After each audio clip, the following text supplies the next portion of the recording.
Hello guys, welcome back to my YouTube channel yes chemistry a way of success. मैं हूं आपका educator Shiv Mishra. मेरे सभी बच्चों प्यारे प्यारे, आपका स्वागत करते हैं आपकी अपनी यूट्यूब चैनल यस केमिस्ट्री पर। और हाँ मेरे प्यारे बच्चों, यदि वीडियोस अच्छा लगे तो लास्ट में लाइक जरूर करिएगा। अगर अच्छा ना लगे तो डिसलाइक करिएगा। और चैनल पर नए हैं तो प्लीज़ चैनल को सब्सक्राइब करके बेल आइकन को प्रेस करके ऑल नोटिफिकेशन को ऑन कर लेना है, ताकि मेरे प्यारे बच्चों हर एक लेटेस्ट वीडियो की नोटिफिकेशन सबसे पहले आप तक पहुंचती रहे। और यहाँ पर क्लास 10th का साइंस का विज्ञान का वायरल पेपर लेके आए, वायरल प्रश्न लेके आए हैं, जो कि बहुत ही वीआईपी प्रश्न है, वेरी इंपॉर्टेंट प्रश्न है।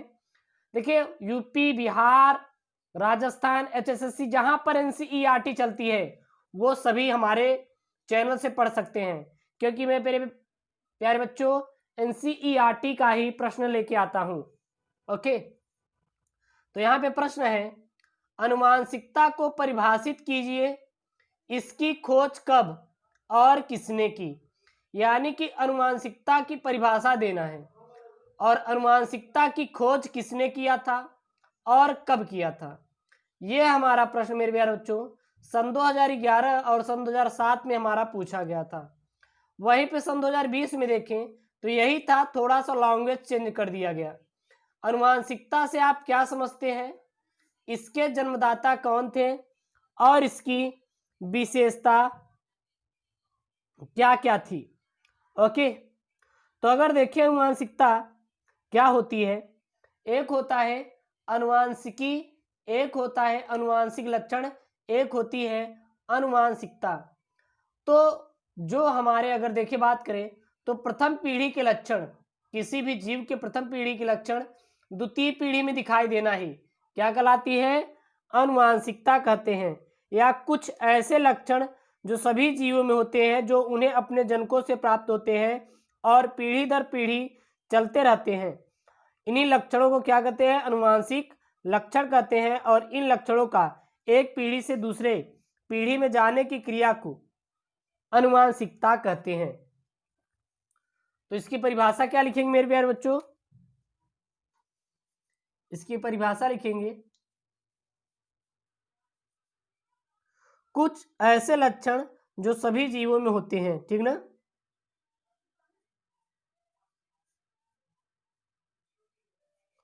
कुछ ऐसे लक्षण जो सभी जीवों में होते हैं, कुछ ऐसे लक्षण जो सभी जीवों में होते हैं, जो उन्हें अपने जनकों से प्राप्त होते हैं, जो उन्हें अपने जनकों से प्राप्त होते हैं और पीढ़ी दर पीढ़ी चलते रहते हैं, और पीढ़ी दर पीढ़ी चलते रहते हैं। इन लक्षणों को आनुवंशिक लक्षण कहते हैं। मैंने यहाँ पे क्या रखा है मेरे प्यारे बच्चों, उत्तर, कुछ ऐसे लक्षण जो सभी जीवों में होते हैं, वो चाहे मनुष्य हो, चाहे पशु हो, चाहे पक्षी हो, कीट पतंग हो, सभी जीव में होते हैं, जो उन्हें अपने माता पिता यानी जो उन्हें जन्म देता है उनसे ही प्राप्त होते हैं। और यह पीढ़ी दर पीढ़ी, जैसे बाबा के लक्षण बेटे में, बेटे के लक्षण उनके बेटे में, तो यह पीढ़ी दर पीढ़ी चलते रहते हैं। और इन्हीं लक्षणों को क्या हमारे अनुवांशिक लक्षण कहते हैं, ठीक है ना। तथा इन लक्षणों का एक पीढ़ी से दूसरे पीढ़ी में, तथा इन लक्षणों का एक पीढ़ी से दूसरे पीढ़ी में जाने की क्रिया को आनुवंशिकता कहते हैं। आनुवंशिकता कहते हैं। तो कुछ ऐसे लक्षण जो सभी जीवों में प्राप्त होते हैं, जो उन्हें अपने जनकों से प्राप्त होते हैं और जो कि पीढ़ी दर पीढ़ी चलते रहते हैं, और इन्हीं लक्षणों को आनुवंशिक लक्षण कहते हैं, तथा इन लक्षणों का एक पीढ़ी से दूसरे पीढ़ी में जानना ही मेरे प्यारे बच्चों क्या कहलाता है? आनुवंशिकता कहलाता है। आनुवंशिकता की खोज किसने की थी? तो आनुवंशिकता की खोज ग्रेगर जॉन मेंडल ने किया था सन 1866 ईस्वी में। आनुवंशिकता की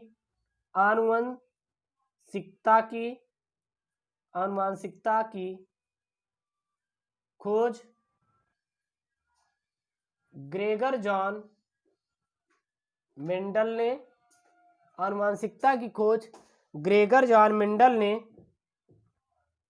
सन 1866 ईस्वी में किया था। ओके, ये मेरे प्यारे बच्चों याद रखना, ये बहुत ही इंपॉर्टेंट प्रश्न है। चलिए अगला प्रश्न देखते हैं। अगला प्रश्न है मेरे प्यारे बच्चों, अगर ये देखें तो ये आपका बोर्ड परीक्षा सन 2017 में आया था। क्या प्रश्न आया था? दूसरा यहाँ पे हमने लेके आए हैं, आनुवंशिकी के गुणसूत्र सिद्धांत का वर्णन कीजिए। यानी कि आनुवंशिकी के गुणसूत्र सिद्धांत हमारा क्या होता है, इसका वर्णन कीजिए, जो कि बोर्ड परीक्षा सन 2017 में आया था। तो अगर देखें तो इस सिद्धांत के अनुसार बहुत सारे हैं, जैसे कि सभी जीवों में प्रत्येक लक्षण के लिए कम से कम एक जोड़ी जीन या कारक अवश्य होते हैं। दूसरा, आनुवंशिक लक्षण के जीन या आनुवंशिक कारक गुणसूत्रों पर पंक्तिबद्ध होते हैं और गुणसूत्रों के साथ एक पीढ़ी से दूसरे पीढ़ी में वंशागत होते हैं। तो चलिए इसका आंसर देखते हैं। आंसर में क्या लिखेंगे मेरे प्यारे बच्चों? इस सिद्धांत के अनुसार, इस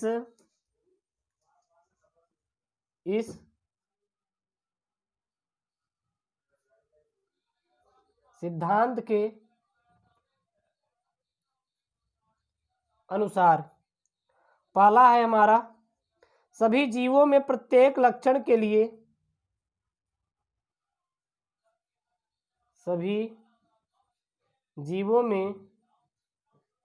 प्रत्येक लक्षण के लिए कम से कम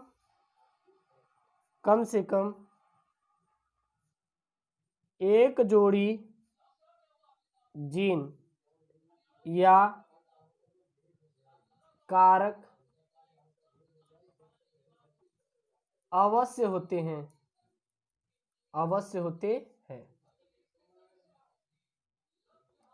दूसरा मेरे प्यारे बच्चों क्या हो जाएगा?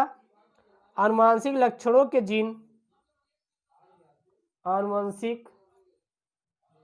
आनुवंशिक लक्षणों के जीन गुणसूत्रों पर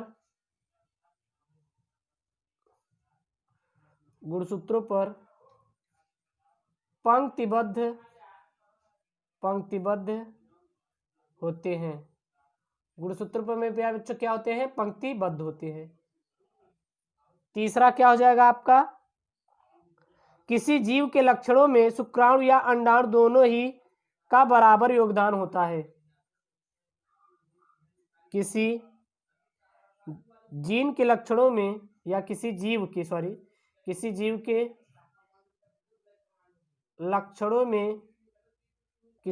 लक्षणों में शुक्राणु व अंडाणु दोनों ही का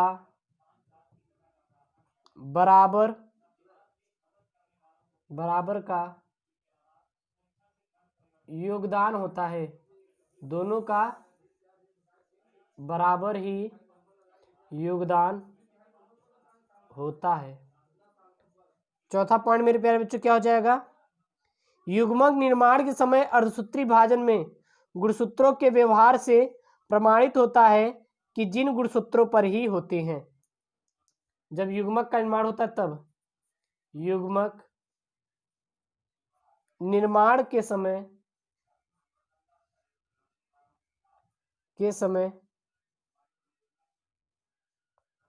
अर्धसूत्री विभाजन में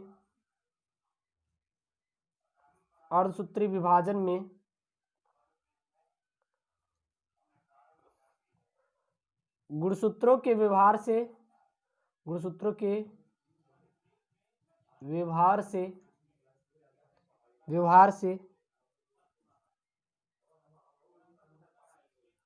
प्रमाणित होता है कि जिन गुणसूत्रों पर होते हैं, जिन गुणसूत्रों पर होते हैं। पांचवा मेरे प्यारे बच्चों क्या हो जाएगा, जीवों की प्रत्येक कोशिका में गुणसूत्र जोड़ों में मिलते हैं, किंतु युग्मकों में प्रत्येक गुणसूत्र युग्म में केवल एक एक गुणसूत्र होते हैं। ठीक ना, क्या लिखेंगे, जीवों की प्रत्येक कोशिका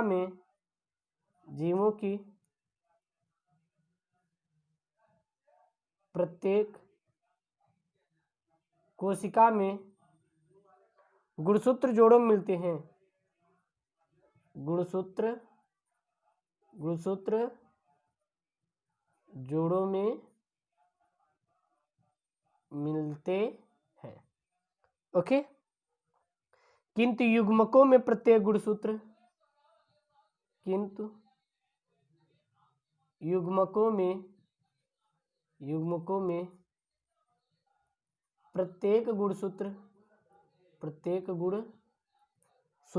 प्रत्येक गुणसूत्र युग्म में केवल एक गुणसूत्र होते हैं। प्रत्येक गुणसूत्र युग्म में केवल एक गुणसूत्र होते हैं, केवल एक गुणसूत्र होते हैं। ओके, तो मेरे प्यारे बच्चों क्लास 10 के लिए बहुत ही इंपॉर्टेंट है प्रश्न, इसको जरूर याद कर लीजिए। और ऐसे प्रश्नों को पाने के लिए चैनल को सब्सक्राइब जरूर करिएगा, और वीडियो अच्छा लगे तो लाइक जरूर करिएगा। ओके, और आपके अपने यूट्यूब चैनल एसकेएम स्टडी को एक बार शेयर करिएगा अपने दोस्तों के साथ जो बोर्ड परीक्षा सन 2021-22 की तैयारी करेंगे। ओके दोस्तों, थैंक यू, जय हिंद।